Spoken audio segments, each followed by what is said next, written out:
Ang kwento ni Tomby. Ang kwentong ito ay hango sa totoong buhay. Mula ito kay Tinoy. Walang eksaktong taon. Probinsya ng Siquijor.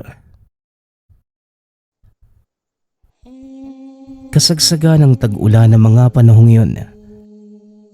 Abala ang lahat sa sakahan, kabilang sina Lolo Abraham at Tinoy. Sa katunayan, napadayo lamang sila para magbigay ng tulong sa mga tao sa lugar. Nang makitang madaming gawain, tumulong muna sandali ang mga ito.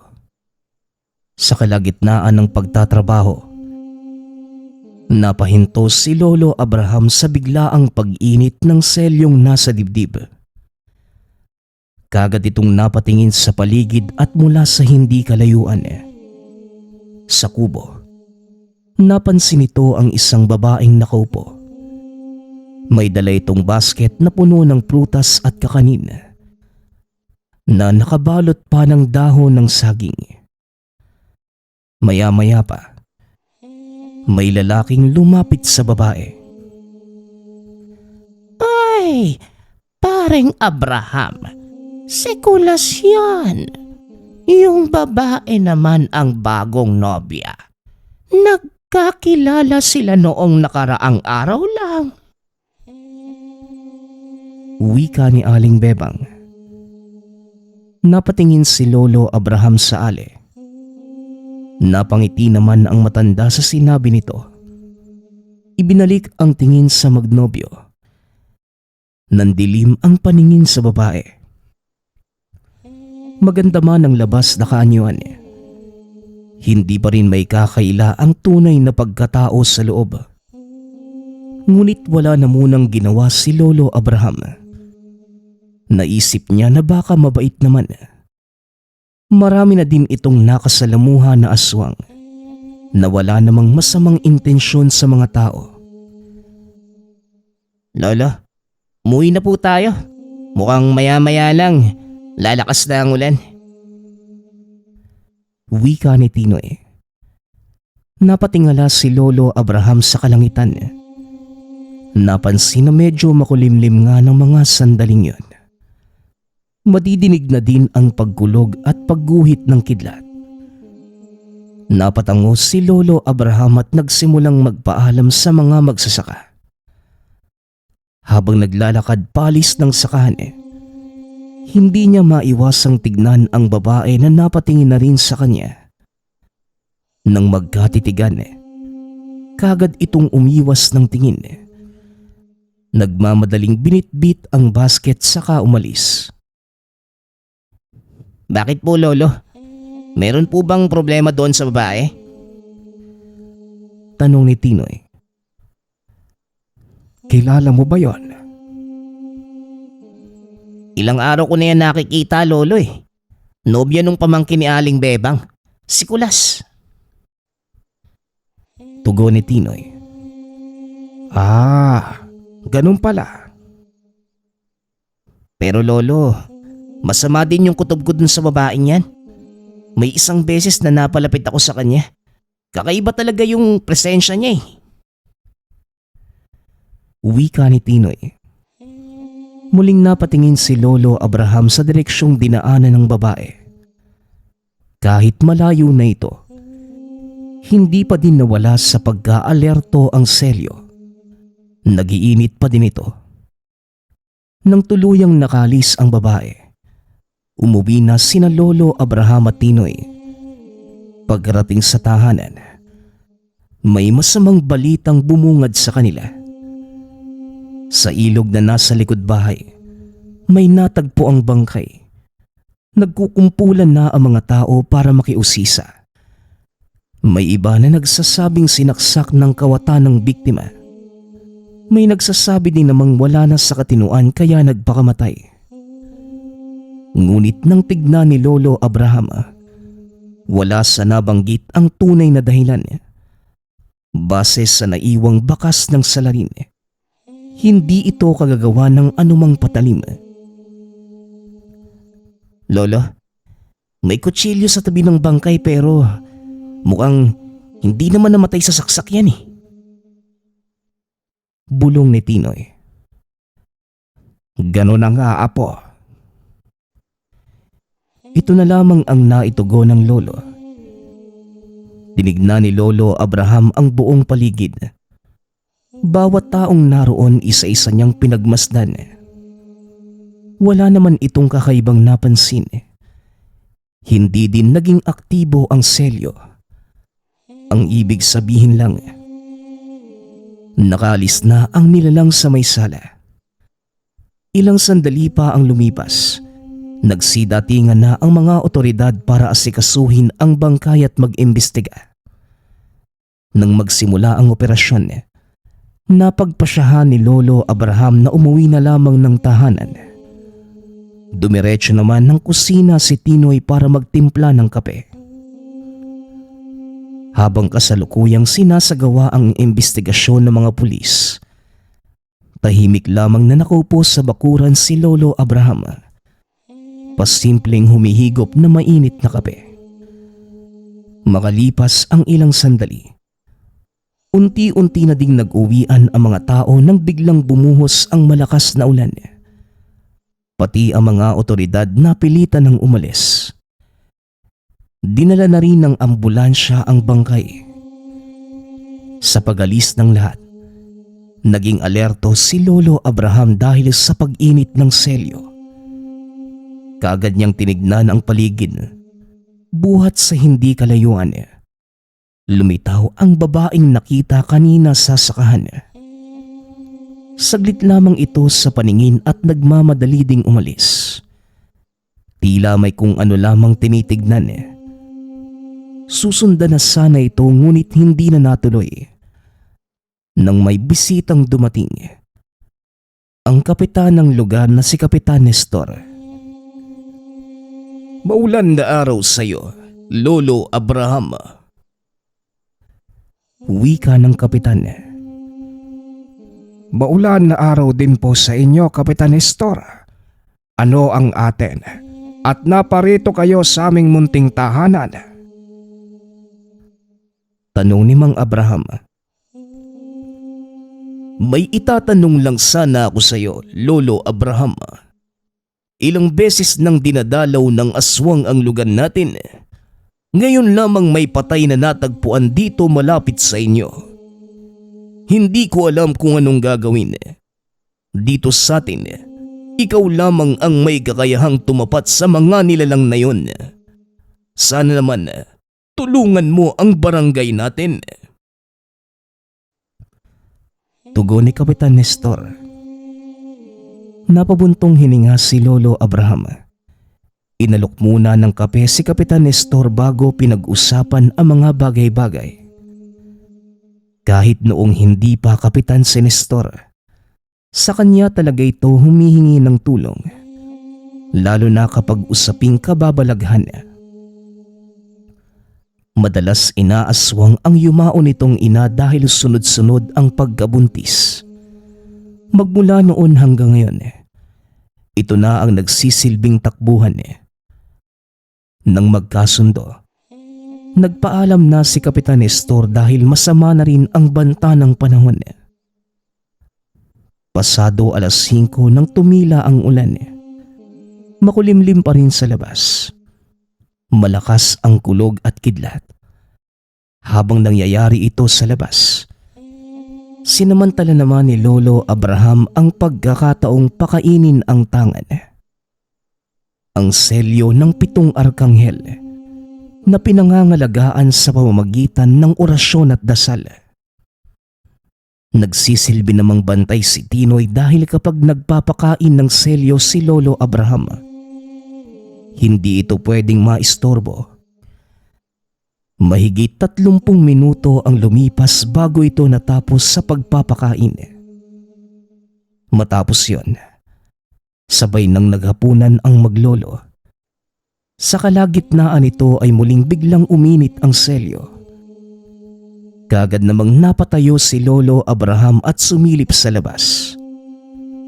Napalapit ito sa lagayan ng mga patalim. Kumuha ng itak at nagmamadaling lumabas. Madilim sa paligid. Ngunit malinaw niyang nakikita ang itinuturo ng selyo. Sinundan niyo na matanda hanggang sa nagkaroon ng habulan nang mapansin siya nito. Nang umabot na sa masukal na bahagi, nagdalawang isip si Lolo Abraham na tumuloy. Madulas ang daan, makipot, madilim at nakakabahala ang posibleng mangyari sa loob ng gubat. Kinausap na lamang niya sa hangin ang nilalang. Maswerte ka dahil madulas ang daan. Hayaan mo sa susunod. Susuungin ko ang bahaging yan at sinisigurado ko. Lalagutan kita ng hininga. Banta ni Lolo Abraham. Matapos magsalita, dumungaw ang ulo ng aswang sa likod ng puno sa unahan. Nakalitaw ang nanlilisik na mapulang mga mata. Napatakip na lamang ng ilong si Lolo Abraham.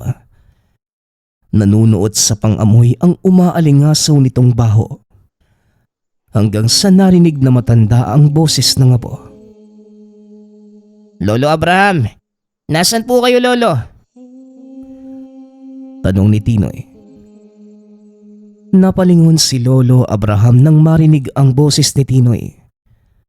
Makikita na rin ang ilaw ng sulos sa unahan. Nang balikan ng tingin ng aswang, wala na ito. Paunti-unti na ring humuhupa ang init ng selyo. Lolo, nandito lang po pala kayo eh. Akala ko kung ano nang nangyari sa inyo. Wika ni Tinoy. Ayos lang ako, apo. Nakakapanghinayang lang na hindi ko nagawang patikimin ng lupet yung aswang na yon. Tugon ni Lolo Abraham. Hayaan mo na, Lolo. Marami pa namang pagkakataon eh. Muling wika ng apo. Matapos yun umuwi sila ng tahanan. Masinsinang pinag-usapan ang isang bagay. Kinabukasan, muling kumalat ang balitang may bangkay na namang natagpuan sa lugar. 2 lalaki ang biktima. Magkaiba ang oras ng pagkamatay. Ang isa ay bandang 9:00 ng gabi, habang yung isa naman ay 1:00 na madaling araw. Base sa mga usapan, nakarinig sila ng pagsigaw. Humihingi ng saklolo ngunit hindi nila malaman kung saan banda matatagpuan. Hindi din maintindihan dahil tila nasa malapit lamang ang boses nito. Ngunit wala naman silang makita. Dahil sa pagkalito, wala silang nagawa hanggang sa sumapit ang umaga. Bumungad ang mga bangkay sa harapan. Lolo, aswang ang may kagagawa nito eh. Maraming bakas ng kuko sa tiyan at dibdib oh. Dagdag pa yung sugatang leeg na dahil sa pagkakakagat. Wika ni Tinoy. Tama ka, po. Kailangang maaktuhan natin ang babaeng napag-usapang Hindi na ituloy ni Lolo Abraham ang gustong sabihin. Nang biglang uminit ang selyo, kagad itong napatingin sa paligid. Hindi na nagtaka nang makita ang babae. Kasama nito ang nobyong si Kulas. Base sa itsura ng dalawa, kakagaling lamang nila sa sakahan. Lolo Abraham, nandito pala kayo. Ako po si Kulas, pamangkin ni Aling Bebang. Wika ni Kulas. Nagmano pa ito kay Lolo Abraham. Sinenyasan naman niya ang nobya na magmano rin. Ngunit makikita sa mukha nito ang takot at pag-iwas na makatitigan ang matanda sa mata. Hindi na nagtaka si Lolo Abraham sa pinapakitang kilos ng babae. Pasensya na po kayo, Lolo Abraham ha. Mahiyain lang itong nobya ko eh. Siya nga pala si Lina. Wika ni Kulas. Napatango na lamang si Lolo Abraham. Ibinaling ang pansin sa nagsisiksikang mga tao na nakapalibot sa mga bangkay. Palihim ding sinusulyapan at pinagmamasdan ni Lolo Abraham si Lina na masyadong mailap. Hindi na ito nakatiis. Dumistansya at lumayo. Nagpaalam din maya-maya si Kulas. Sinundan na lamang ng tingin ang dalawang papalis. Hindi na rin sila nagtagal. Umuwi na makalipas ang ilang sandali. Paggawi sa tahanan, habang pinapalipas ang oras, nag-isip si Lolo Abraham ng paraan kung paano mahuhuli sa akto si Lina. Wala naman ibang itinuturo ang selyo, kung hindi ito lamang. Sigurado din si Lolo Abraham na iisa ang salarin sa pagpatay sa mga inosenteng biktima. Walang iba, kundi ang nobya ni Kulas. Sa paglipas pa ng mga oras, sumapit din ang dilim. Ilang sandali pa lumabas si Lolo Abraham bitbit ang matalim na itak. Sinindihan na rin ni Tinoy ang mga sulo sa bakuran. "Lolo, mag-iingat po kayo ah." Paalala ni Tinoy. Tumango lamang at ngumiti si Lolo Abraham sa apo. Nang makita ang aswang na itinuturo ng selyo, hindi na ito nag-aksaya pa ng oras. Kaagad sinunda ng bakas. Nang makarating ito sa kabilang sitio, malapit lamang ito sa kanila. Mula sa hindi kalayuan nakita niya ang isang binata at babae. Nagahalikan ang dalawa. Namukaan ni Lolo Abraham ang lalaki, apo ni Aling Tonya. Ngunit ang babae ay hindi nakilala dahil nakatalikod. Pinagmamasdan lamang niya ang galaw ng dalawa hanggang sa mas lalong uminit ang selyo. Ilang sandali lang hindi na tao ang kahalikan ng lalaki. Lumapit si Lolo Abraham. Hinila palayo ang binata na meron ng malalaking sugat sa leeg mula sa kagat. Tatagain na sana niya ang aswang, ngunit nakatakas kagad. Hindi na rin nagawang mahabol dahil inalala ang binatang naghihingalo. Dinala ni Lolo Abraham ang binata sa mismong tahanan ni Aling Tonya. Ngunit hindi na naagapan dahil kagad itong binawian ng buhay. Napahagulgol at nagwawala si Aling Tonya sa sinapit ng apo. "Diyos ko, sino ba ang may gawa nito sa apo ko?" Tanong ni Aling Tonya. Nakita ko ang apo mo na may kasamang babae, pero nagbabalat kayo lamang pala. Ang kasama ng apo mo, isang aswang. Tugon ni Lolo Abraham. Hindi na nakapagsalita si Aling Tonya. Pinangunahan ng hinagpis at pagdadalamhati. Pati ang asawa na si Mang Raul, hindi napigilang maiyak. Napabuntong hininga na lamang si Lolo Abraham. Matapos makapagpaalam, hinanap niya ang aswang. Nilibot na matanda ang buong lugar. Bawat sulok sinuot para lamang mahanap ang nilalang. Hindi naman siya nabigo dahil hindi nagtagal. Nakita nito ang aswang na may kinakausap na isa pang lalaki. Sa puntong ito, nasaan yung tao pa ang aswang?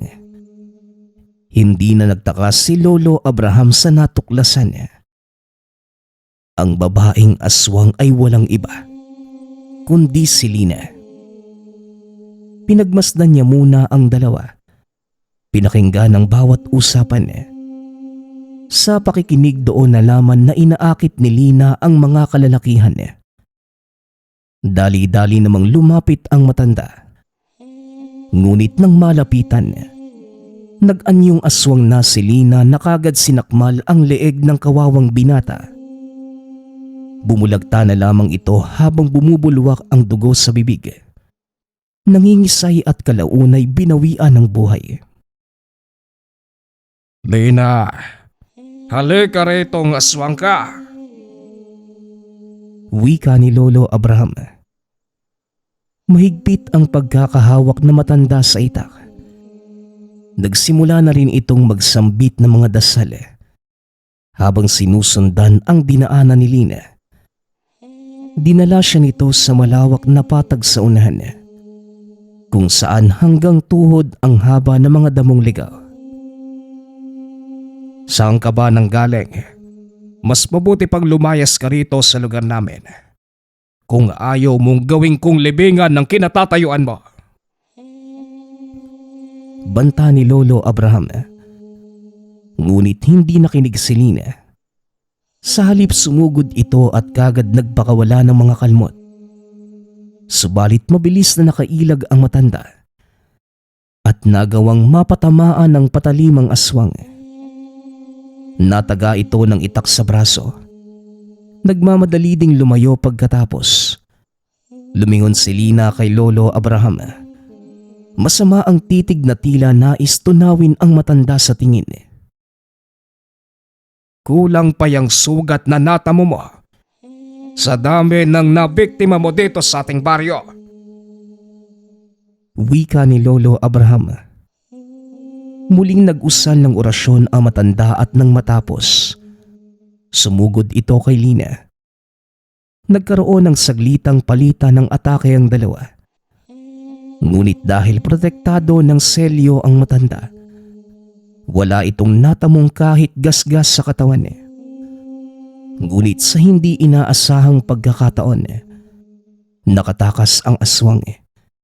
Nadulas si Lolo Abraham at nalaglag sa lupa. Pagtayo ng matanda, wala na si Lina. Ang tanging naiwan na lamang ay umaalingasaw na amoy. Hanggang sa unti-unti nang nawala ang init ng selyo. Ang ibig sabihin lang, tuluyan nang nakalayo ang aswang.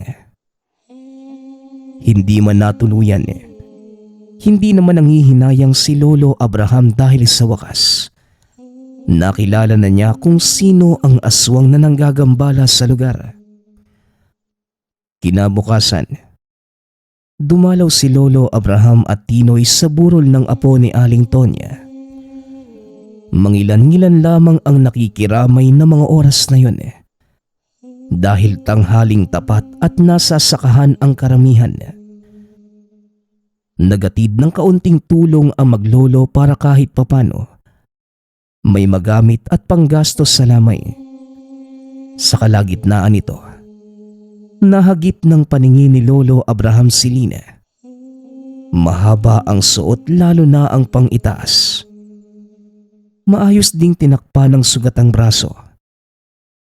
Dahan-dahan lang din itong naglalakad. Mababakas sa mukha na may iniinda sa katawan. Kagad itong sinundan ni Lolo Abraham. Ilang distansya na lamang sana mahahabol na matanda. Ngunit hindi na natuloy ng sumulpot si Kulas mula sa kabilang daan. Magiliw nitong binati ang kasintahan.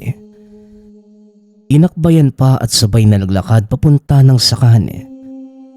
Bago tuluyang makalayo, lumingon si Lina. Sinalubong din ni Lolo Abraham ang titig ng babae.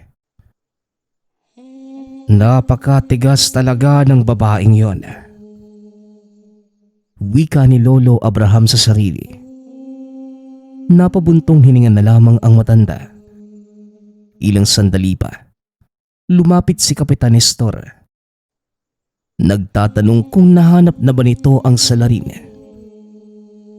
Wala talaga akong ibang maaasahan, Lolo Abraham.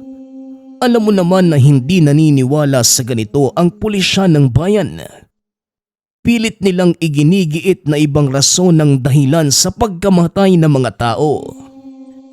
Pero alam ko, aswang ang may gawa nito. Wika ni Kapitan Nestor. Huwag po kayong mag-alala, Kapitan. Nakilala ko na kung sino ang aswang. Bigyan mo lamang ako ng ilan pang panahon. Mahuhuli ko rin ang isang yon. Tugon ni Lolo Abraham. Napangiti ng malaki si Kapitan Nestor sa magandang balita. Nag-alok din ito ng tulong katulad ng mga tanod. Isa lamang ang naging pakiusap ni Lolo Abraham. Mga tanod lamang ang magroronda at may iwan sa gabi. At wala ng ibang tao sa labas. Kagad namang sumang-ayon ang kapitan sa mungkahi nito. Lolo, mukhang masama yata yung titig ni Lina sa iyo Wika ni Tinoy. Nang makali si Kapitan Nestor, nilingon ni Lolo Abraham si Tinoy. Napatingin din ito sa babaeng tinitignan. Nakatayo si Lina mula sa hindi kalayuan. Masama pa din ang titig sa matanda. Tinignan lamang din naman ito ni Lolo Abraham. Magkatitigan lamang ang dalawa sa loob ng ilang minuto. Natigil lamang yun nang bumuhos ang malakas na ulan. Sumilong muna ang maglolo sa tahanan ni Aling Tonya. Habang si Lina naman umalis na ng tawagin ni Kulas. Nanatili si Lolo Abraham at Tinoy sa lamay. Habang nakaupo sa gilid, hindi mapakali si Lolo Abraham dahil nagiinit ang selyo. Hinahanap ng paningin si Lina ngunit si Kulas lamang ang nakikita. Tinanong niya ang lalaki kung nasan ang nobya. Naalerto naman si Lolo Abraham sa naging sagot nito. Nauna pong umuwi ng bahay. Magluluto daw po siya Wika ni Kulas. Kagad lumabas ng bahay si Lolo Abraham. Hindi na alintana ang malakas na buhos ng ulan. Sumunod naman si Tinoy dahil sa pag-aalala. Binaybay nila ang daan papunta sa kinaroroonan ng bahay ni Kulas. Ngunit wala silang naabutan. Wala din si Lina. Pero labis ang init ng selyo ng 7 arkanghel sa dibdib na matanda. Kaya napilitan si Lolo Abraham na hanapin ang kinalalagyan ng aswang. Sinundan nito ang presensyang itinuturo ng selyo. Sa dulo ng pilapil, sa isa sa mga kubo, naroon lamang si Lina. May kasama itong lalaki. Katulad noong nakaraang gabi, muling nanlinlang para makapangbiktima. Kahit madulas ang daan, binilisan ni Lolo Abraham ang paglalakad. Hinugot na rin ito ang itak sa tagiliran. Ngunit bago pa man siya makarating sa kubo, sumasabay na sa ingay ng ulan ang sigaw ng biktima. Saktong pagdating ni Lolo Abraham sa kubo, bumagsak na ang lalaki. Nahawakan naman niya ang aswang at tinaga. Natamaan ito sa likod kaya ganoon na lamang ang pagwawala. Napabitaw din si Lolo Abraham dahil sa pagkakakalmot nito. Hindi naman siya nasugatan. Ngunit kakaiba din ang lakas na taglay ng aswang. Napadaing pa ito nang tumama ang likod sa dulo ng mesa sa gilid. Dali-daling tumakbo ang nilalang. Sinubukan pa itong habulin ni Tinoy. Ngunit kagad itong pinigilan ni Lolo Abraham. Wala namang sapat na kaalaman ng apo para kumalaban sa ganong klaseng aswang. Napaupo na lamang si Lolo Abraham. Pinahupa ang pananakit ng likod. Inutusan na rin niya si Tinoy na humingi ng tulong. Unang dumating ang iilang kalalakihan kasama si Kulas. Inasikaso nila ang bangkay ng biktima at maayos na tinakpan. Hindi naman ito pwedeng galawin dahil otoridad lamang ang responsable sa ganitong sitwasyon. Natawagan na rin ito ni Kapitan Nestor. Nako, pang ilang bangkay na ba to? Kawawa naman. Wika ni Kulas. Napatingin na lamang si Lolo Abraham sa binata. Nakaramdam siya ng awa dahil wala itong kaalam-alam sa ginagawa ng kinakasama. Sa pagdating ng mga pulisya, naging maingat si Lolo Abraham sa sagot. Siya lamang ang natatanging saksi sa nangyari. Hindi na niya pinasali pa si Tinoy. Kamuntikan pang maipit dahil sa itak na nakita. Mabuti na lamang, kumbinsido ang otoridad na wala itong kinalaman sa nangyari. Base sa sugat ng biktima, wala namang bakas ng patalim kaya nabura din ang pagdududa kay Lolo Abraham. Matapos maayos ang gusot, nagsiuwian na ang lahat. Sa paglipas pa ng mga araw, mas nadadagdagan pa ang patayang nagaganap. Bawat araw may bangkay na natatagpuan. Puro kalalakihan. Makailang ulit na ring hinanap ni Lolo Abraham si Lina. Ngunit ang sabi ni Kulas, umuwi na ito ng probinsya. Nang itanong kung saan ang probinsya nito, wala naman itong binanggit sa binata kaya hindi na inalam. Ikaw ba, Kulas? Wala kang kalam-alam sa katauhan ni Lena? Tanong ni Lolo Abraham. Lolo, ano po bang ibig niyong sabihin? Tugon ng binata. Sa mga sandaling magkasama kayo, hindi mo ba siya pinaghihinalaan? Wala ka bang kakaibang napapansin sa kanya? Mga kilos na maaari mong pagdudahan. Muling wika ng matanda. Saglit na napaisip si Kulas at napatingin sa malayo. May mga pagkakataon na masyado siyang mailap eh. Umiiwas tapos palaging nagpapaalam na lalabas para lang magpahangin. Matagal siyang makabalik. Kapag tatanungin ko naman, sasabihin niya na naaliw siya sa kagandahan ng gabi. Kaya natagalan sa labas. Pagpapaliwanag ng binata. Ayun lang. Wala na bang iba? Kapag bumabalik po siya nakaligo na eh. Nakapaghugas na ng katawan niya. Pero may kakaibang amoy. Yung parang amoy ng kalawang. Malangsa na ewan. Hindi ko nga maintindihan, Manong eh. Saan mo ba nakilala yung babaeng yon? Doon lang sa daan papuntang bayan. Noong lumuluwas ako para magbenta ng ani. Madalas ko siyang nakikita hanggang sa nagkausap kami at nagkamabutihan eh. Wika ni Kulas. Napabuntong hininga si Lolo Abraham. Kinausap si Kulas na kung maaari, tulungan siyang pabalikin si Lina. Madali namang kausap ang binata at kagad napatango.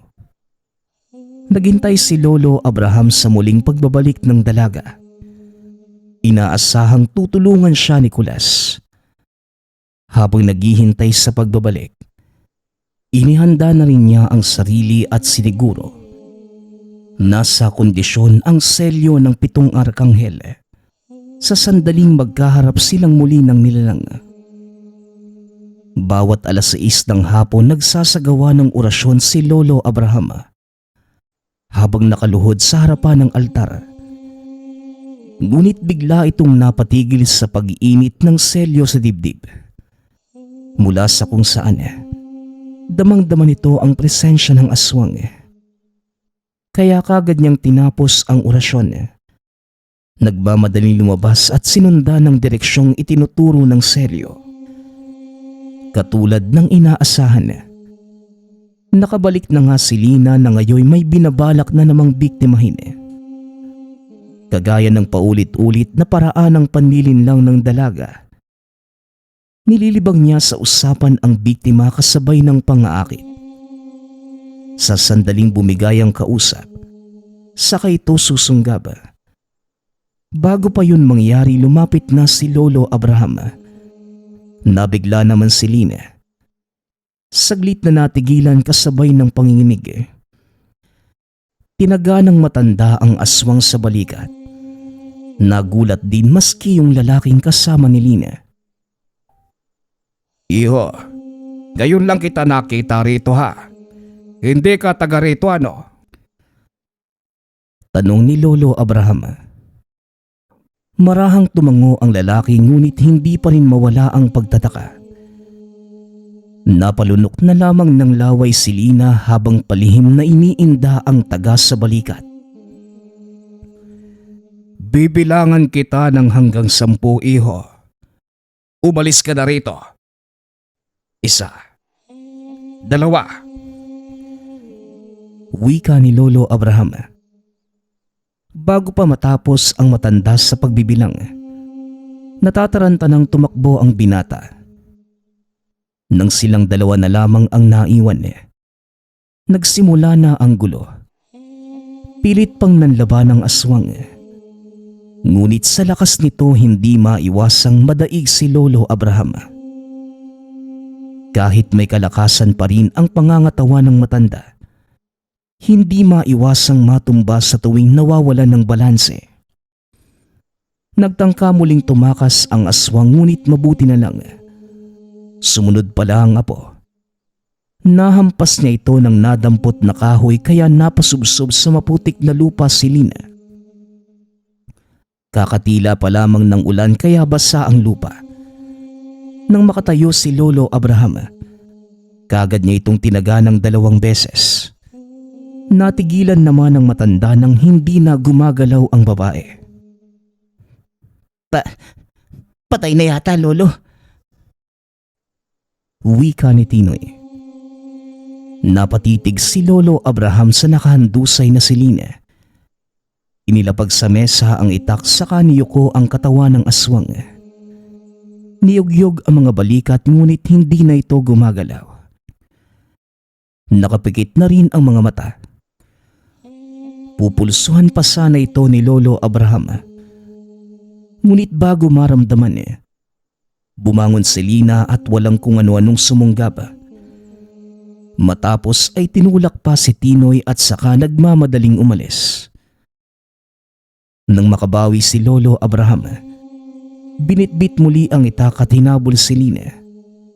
Kahit masyadong madulas ang daan, sinika pa rin niyang makahakbang at hindi kailanman inalis ang paningin sa sinusundang aswang. Hanggang sa nakarating sa masukal na bahagi ng kagubatan, napahinto si Lolo Abraham. Lumalakas ang pag-ulan at nagdadalawang isip itong sumuot sa gubat. Ngunit dahil mapanghamon si Lina na naghihintay lamang sa kanya sa unahan, napilitan itong sumunod. Sa bawat hakbang ni Lolo Abraham ay siya ding paglakad palayo ni Lina. Nakatitig sila sa isa't isa habang lumalakad. Mahigpit na rin ang pagkakahawak ni Lolo Abraham sa itak at palihim na nag-uusal ng dasal sa isipan. Kahit nababasa na ang katawan dahil sa ulan, nararamdaman pa rin ang pag-init ng selyo. Ilang sandali pa, sumugod muli ang nilalang. Naging handa naman si Lolo Abraham at kagad sinalubong ng taga ang nilalang. Nakailag pa ito noong una, ngunit napuruhan din sa huli. Tumama ang talim ng itak sa mismong pisngi nito. Ngunit nang itatarak na sana ni Lolo Abraham ang patalim sa tiyan ng babae, narinig nito ang boses ni Kulas. Lolo Abraham, ano pong ginagawa niyo dito sa gubat? Masyadong malakas ang ulan at madulas. Wika ni Kulas. Sinadya pa nitong lakasan ng boses para magkarinigan dahil sa lakas ng buhos ng ulan. Ikaw, iho, anong ginagawa mo rito? Tanong ni Lolo Abraham. Hinahanap ko po si Lina. Napagsabihan ko siya kanina dahil ayaw niyang pumunta sa inyo Nakita ko siyang sumuot dito pero hindi ko naman mahanap. Nandito siya kanina, Kulas. Tatapusin ko na sana kaso bigla kang dumating eh. Teka, papatayin niyo ho ba siya, Lolo? Bakit ho? Tanong ni Kulas. Napuno ng pagdududa at pagtataka ang mga mata ni Kulas habang nakatingin kay Lolo Abraham. Ano po bang kasalanan niya, Lolo Abraham? Teka, ikaw ba yung may kagagawa ng mga sugat niya sa katawan? Lolo Abraham, hindi ko alam na ganyan pala kayo kasama. Wika ni Kulas. Dali-dali itong tumalikod at umalis. Hindi naman magawang sisihin ng matanda ang binata dahil wala itong kaalam-alam sa mga nangyayari. Sinundan pa rin ni Lolo Abraham si Lina hanggang sa nakarating sa bahay na tinutuluyan niya. Ngunit nang mapansin siya ni Kulas, pinagsarahan ito ng pinto ang matanda. Kulas, makinig ka sa akin. Hindi tao ang kinakasama mo. Isa yang aswang. Makinig ka sa akin. Kung ayaw mong pati ikaw mabiktima niya. Sigaw ni Lolo Abraham mula sa labas ng tahanan. Ngunit kahit anong pakiusap ng matanda, wala nang balak makinig si Kulas. Tuluyan na itong nabulag sa pagmamahal at kagandahan ni Lina. Nang wala nang magawa si Lolo Abraham, si Aling Bebang na ang pinuntahan. Kinausap niya ito. Humingi ng tulong para maihiwalay sila ni Lina. Hindi na rin nagtaka si Aling Bebang nang sabihin ni Lolo Abraham na isa itong aswang. Sinasabi ko na nga ba? Kaya pala hindi mapalagay ang loob ko kapag nakikita ko ang babaeng yan. Masyado rin siyang mailap sa tuwing susubukan kong kausapin. Kaya naman pala. Wika ni Aling Bebang. Kaya kailangan ko ang tulong mo, Bebang. Ihiwalay mo si Kulas bago pa mahuli ang lahat. Tugon ni Lolo Abraham. Sumang-ayon naman ang matanda. Dali-daling tinawag ni Aling Bebang si Kulas para magpatulong sa pagde-deliver ng natirang bungang prutas sa pamilihan. Hindi sana ito. Nagtataka kung bakit gabi sila aalis. Gayong sarado na ang pamilihan sa ganong oras. Ngunit nagawa naman ang paraan upang mapapayag. Sa kabilang banda naman, sa pag-alis nila, hinahanap ni Lina si Kulas. Sa pagkatok sa tahanan ni Aling Bebang, sa halip na ang nobyo ang mabungaran, si Lolo Abraham ang nagbukas ng pinto para sa kanya. Wala na rito ang hinahanap mo, babae. Pero nandito ako para matigil na ang pamemerwisyo mo. Wika ni Lolo Abraham. Gamit ang matibay na lubid, itinali ng maglolo si Lina bago pa ito muling makatakas. Nahirapan namang manlaban ang aswang.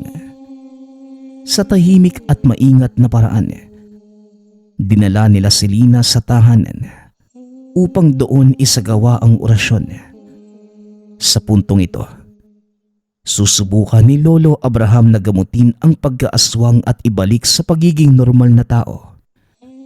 Ngunit kung hindi na madadaan sa gamutan, baka ito na ang magiging katapusan ng nilalang. Pagkarating sa tahanan, iginapos ng maigi ni Tinoy si Lina. Dali-daling inihanda ni Lolo Abraham ang mga kakailanganin sa panggagamot. Nakahanda na sa katabing mesa ang langis, libro ng orasyon, at iba pa. Habang nag-uusal ng mga orasyon ng matanda, pinakikiramdaman ni Lolo Abraham hanggang sa napailing na lamang ito. Bakit po, Lolo? Ano po yung nasa isipan nyo ngayon? Tanong ni Tinoy. Hindi na ito madadaan sa simpleng gamutan. Nakaikatlong yugto na siya ng pagiging aswang. Sa yugtong wala nang makakapigil maliban sa kamatayan. Tugon ni Lolo Abraham. Kung ganun po, Natigil sa pagsasalita si Tinoy. Biglang nagwala ang nilalang. Habang mahigpit itong nakatali sa upuang gawa sa kahoy, paulit-ulit naman itong winibisikan ni Lolo Abraham ng lana. Wala din siyang tigil sa pag-usal ng orasyon. Ilang sandali pa, bumalik sa anyong tao si Lina. Nangihina at nagtamo ng maraming galos mula sa pagkakapaso ng lana. Hindi nagtagal, dumating si Kulas. Nakasunod si Aling Bebang at pilit pinipigilan ang pamangkin. Lina, Lolo Abraham, anong ginagawa niyo? Tanong ni Kulas. Halos magiba na ang bakod na kawayan sa bakuran ng bahay ni Lolo Abraham dahil sa pagpupumilit ni Kulas na makapasok. Dalawa na ang pumipigil dito, ang binatang si Tinoy at si Aling Bebang. Ngunit masyadong makulit si Kulas at nais mabawi si Lina. ano ba, Kulas? Sinabing aswang nga yung kinikilala mong kasintahan. Ano bang gusto mo? Mabiktima rin niya. Magtigil ka nga. Wika ni Aling Bebang. Hindi. Hindi aswang si Lina. Ang gusto niya lang, ilayo siya sa akin. Tugon ni Kulas. Nahihibang ka na ba, iho? Kaya nga siya hinuhuli ni Lolo Abraham dahil isa siyang aswang. Hindi. Hindi aswang ang kasintahan ko. Pagpupumilit ng binata, iginigiit pa rin ito ang paniniwala. Hindi nagpatinag si Lolo Abraham. Ipinagpatuloy lamang ang pagpaparusa kay Lina. Umaarte naman ang aswang na siya ang biktima at paniwalang paniwala naman si Kulas. Inihanda na ni Lolo Abraham ang patalim na gagamitin sa pagpaslang kay Lina. Isang balisong na gawa sa tanso. Ilang araw na itong nakababad sa langis na hinaluan ng iba pang pangontra maging mga dasal. Nang tangkang itatarak na ni Lolo Abraham sa dibdib ng aswang ang patalim, nagulat na lamang ang matanda ng dambahan ni Kulas. Napasubsob ito sa lupa matapos mabigwasan. Habang si Aling Bebang at Tinoy naman, napasalampak sa lupa matapos suntukin ng binata. Kagad nitong kinalagan si Lina at hinayaang makatakas. Nang makabangon si Lolo Abraham, isang malakas na sampal ang ginawa nito kay Kulas. Napakahangal mo, Kulas. Pinatakas mo ang nilalang na may kasalanan kung bakit may namamatay halos araw-araw dito sa lugar. Ngayon, kapag nakapambiktima pa yon, pangako ko sa iyo, ikaw na ang uunahin ko, Kulas. Wika ni Lolo Abraham. Hindi nga aswang si Lina. At kung aswang man siya, matagal na sana niya akong biniktima. Tugon ni Kulas. Natural na hindi kanya gagalawin dahil ginagamit ka lang niya para manatili sa lugar natin. Muling wika ng matanda. Sa galit nito kamuntikan na niyang mataganang itak si Kulas. Mabuti na lamang kagad itong napigilan ni Tinoy. Dahil kung hindi, baka napatay na ang binata. Kinaladkad naman ito ni Aling Bebang at walang tigil na pinagsasabihan. Matapos ang tagpong yun, mabilis na hinanap ni Lolo Abraham at Tinoy si Lina. Pinakiramdaman ng matanda ang paligid at hinayaan ang selyong hanapin ang aswang. Kalaunan, natukoy din ang kinalalagyan nito. Umabot pa sila sa kabilang sitio. Nilapitan ni Lina ang dalawang lalaking nag-iinuman sa madilim na bahagi ng tahimik na kalsada. Humandusay siya sa harapan ng mga ito at nagpanggap na humihingi ng tulong. Naniwala naman ang dalawa sa pag-arte nito dahil sa mga sugat sa katawan niya. Ngunit paglapit sa kanya ng mga kalalakihan, kagad niya itong sinakmal. Nagwawala't dumadaing ang unang nakagat. Tumitilansik pa sa pag-agos ang dugo. Habang yung isang lalaki naman kagad binawian ng buhay. Hindi tinigilan ni Lina sa paggagat ang leeg hanggang humihinga pa. Binalingan niya yung lalaking pasuray-suray na naglalakad sa kahabaan ng daan. Sumisigaw ito. Ngunit walang makarinig dahil sa ginawa ng aswang. Nang tangkang susunggaban na sana ni Lina ang lalaki, kagad namang sumigaw si Lolo Abraham. Lina, ako ang harapin mo. Tayo dapat ang magtuos. Wika ni Lolo Abraham.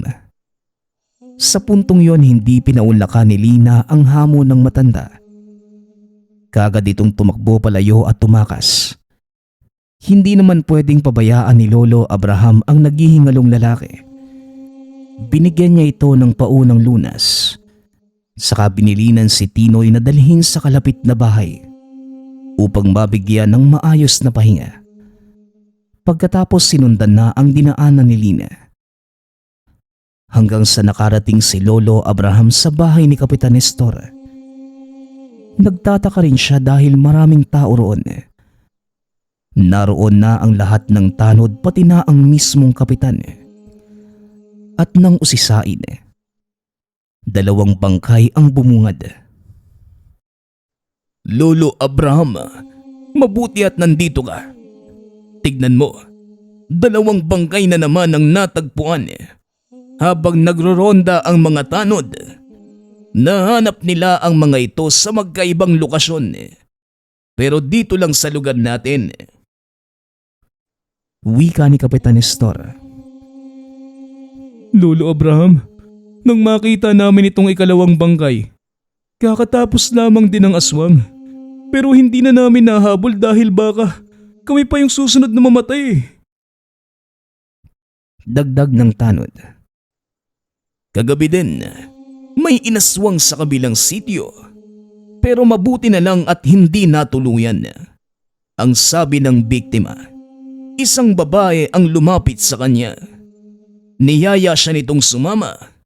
Pero ang problema, hindi na niya matandaan kung anong itsura ng babaeng yun. Isa lang naman ang babaeng aswang dito sa lugar natin, Kapitan. Sino naman yun, Lolo Abraham? Si Lina, Kapitan. Yung babaeng kasintahan ni Kulas? Oo. Makailang ulit ko na siyang nahuli pero palaging nakakatakas. Kapitan, baka pwedeng mahiram ang mga tanod mo. Hihingi ako ng tulong para mapabilis ang paghuli kay Lina. Ipapakiusap ko rin na dakpin si Kulas upang hindi na mangailam. Wika ni Lolo Abraham. Kagad namang pumayag si Kapitan Nestor. Inutusan ang mga tanod na sundin ang anumang iuutos ni Lolo Abraham. Nagsikalat sa buong lugar ang mga tanod. Samantalang pinuntahan naman ng Kapitan si Kulas. Pansamantalang ikinulong para hindi makagambala sa isa sa gawang operasyon. Mahigit 1 oras ang lumipas. Hindi pa rin natagpuan si Lina. May isa na namang bangkay na natagpuan. Sa pagkakataong ito mas bata ang biktima. Edad 12. Pinasok ng aswang sa mismong bahay at doon pinatay. Saksi pa ang ina na nakaratay sa higaan buhat sa iniindang sakit. Ayon pa sa kanya, babae ang aswang. Dali-daling hinanap ni Lolo Abraham si Lina sa paligid. Ngunit hindi nagtagal ito na mismo ang lumapit. Ang tanod na kasalukuyang naghahanap sa may sagingan ay bigla na lamang napasigaw. Matapos sakmali ng aswang, kagad itong tinulungan ng mga kasamahan. Subalit huli na ang lahat. Nangingisay at nakahandusay na lamang ang tanod na kalaunay binawian din ng buhay. Lina, itigil mo na yan. Sa akin ka humarap. Sigaw ni Lolo Abraham. Kagad nitong sinugod ang matanda. Nakailag naman si Lolo Abraham at nagawa itong tagain. Kahit sa kamay lang tumama, mas lalo pang nagalit ang aswang. Patuloy lang sa pagsugod hanggang sa paulit-ulit na natatamaan. Marami na itong sugat sa katawan. Makalipas ang ilang sunod-sunod na tagang natanggap, hindi pa din ito sumusuko. Sinubukan pa ni Lina na idamay ang mga tao sa paligid. Ngunit hindi na ito makapalag matapos pagtulungan ng mga tanod, maging iba pang kapitbahay na nakikiusyoso. Bugbog sarado si Lina. Ngunit hindi ibig sabihin tuluyan na siyang malalagutan ng hininga. Pinatigil ni Lolo Abraham ang mga ito at pinalayo muna. Ako na ang bahala kay Lena, mga kababayan. Sisiguraduhin kong pagbabayaran niya ang lahat ng kasalanan niya dito sa lugar. Wika ni Lolo Abraham. Sa tulong ni Tinoy, nakakarating pa lamang galing sa pag-asikaso ng sugatang biktima kanina. Dinala nila ang nangihinang si Lina sa malawak na patag sa unahan, malayo sa mga bahay-bahay. May iilan namang sumunod upang masaksihan ang paglilitis sa aswang. Dahil walang dalang panali, maiging binantayan ni Tinoy ang galaw ni Lina. Hindi na ito naglikot dahil sa bugbog na natanggap. Hindi na rin halos maimulat ang mga mata dahil napuruhan. Tama na, Lena. Tumigil ka na. Patahimikin mo na kami at manahimik ka na rin. Wika ni Lolo Abraham. Inilabas na matanda ang lana na una niyang iwinisik sa katawan ni Lina. Sabay usan ng orasyon. Pagkatapos inilabas ang balisong na gawa sa tanso. Habang nagdarasal si Lolo Abraham, mahigpit namang hinawakan ni Tinoy si Lina mula sa likuran. Nagwawala ito. Ngunit hindi na ito ganun kalakas. Wala nang oras na sinayang ang matanda. Walang pagdadalawang isip na kinitil ang buhay ng aswang. Nilaslas nito ang leeg ng dalaga at dali-daling sinilaban ang katawan. Nagdiwang naman ang mga mamamayan sa pagkapuksa sa nilalang na matagal nang nanggagambala sa bayan. Lolo Abraham, maraming salamat po talaga sa tulong. Marami na kayong naitulong sa mga mamamayan natin mula sa pangkabuhayan hanggang sa kaligtasan. May iilan mang nasawi ngunit maraming buhay ang iyong naisalba. Naway gabayan kayo ng husto ng may kapal upang matutukan ang seguridad ng lahat laban sa aswang na katulad ni Lina. Wika ni Kapitan Nestor. Walang problema, Kapitan. Hanggat nabubuhay ako, sagot ko ang laban natin lahat kontra sa mga aswang. Kahit anong uri pa yan, kakalabanin natin. Tugon ni Lolo Abraham. Matapos ang tagpong yun, pinauwi na din ng mga tao para maiwasan ang anumang banta ng kapahamakan sa labas. Pagkarating sa tahanan, Dumiretso si Lolo Abraham sa altar. Nilinis ang balisong na nadungisan ng dugo ng aswang sa pamamagitan ng langis. Pagkatapos ay naglinis na rin ng sarili. Hindi na rin pinatagal pa ni Lolo Abraham. Lumuhod ito sa altar at nagdasal. Kasunod niyang ginawa ay ang orasyon para sa selyo upang mas mapagpatibay pa ang bisa. Lumipas ang mga araw at wala nang nabalitaan si Lolo Abraham. Naging payapa ang lugar. Ngunit hindi pa rin nagpakampante ang matanda dahil may mga kahina-hinalang taong dumadayo doon. May ibang nagpapanggap na mamimili ng ani. Dinadaan sa pagpakiyaw ng mga yamang bukid ang pakikitungo sa mga tao. Pero wala namang nagtagumpay. Bantay sarado ng grupo ni Kapitan Nestor at ni Lolo Abraham. Nakasanayan na rin niya kasama ang apo na si Tinoy na maglibot sa buong dako. Bawat taong napapadayo na hindi kilala, pinapakiramdaman niya. May ilang beses nang naging aktibo ang selyo at nagiinit. Senyales na may aswang o anumang kapahamakan sa paligid. Sa tuwing may maituturo ang selyo, kagad naman itong inaaksyonan ni Lolo Abraham. Ngunit hindi na ganong kalala katulad ni Lina. May iba namang nadadaan sa usapan at pakiusap. Mariing binalaan at sa sandaling makita ang selyo ni Lolo Abraham. Sila na ang kusang umaatras. Matagal na panahon man ang nakalipas. Patuloy pa din itong binabahagi ng binata. At nag-iwan ito sa lahat ng ating tagapakinig. Ang kagandahan ay nakakasilaw. Ngunit palaging tandaan, maaaring ito ay mapanlin lang. Nagpapasalamat nga pala ako sa lahat ng sumusuporta sa ating channel. Nawa ay patuloy niyong suportahan at pakinggan ang ating mga kwento. Hanggang sa muling pakikinig. Paalam.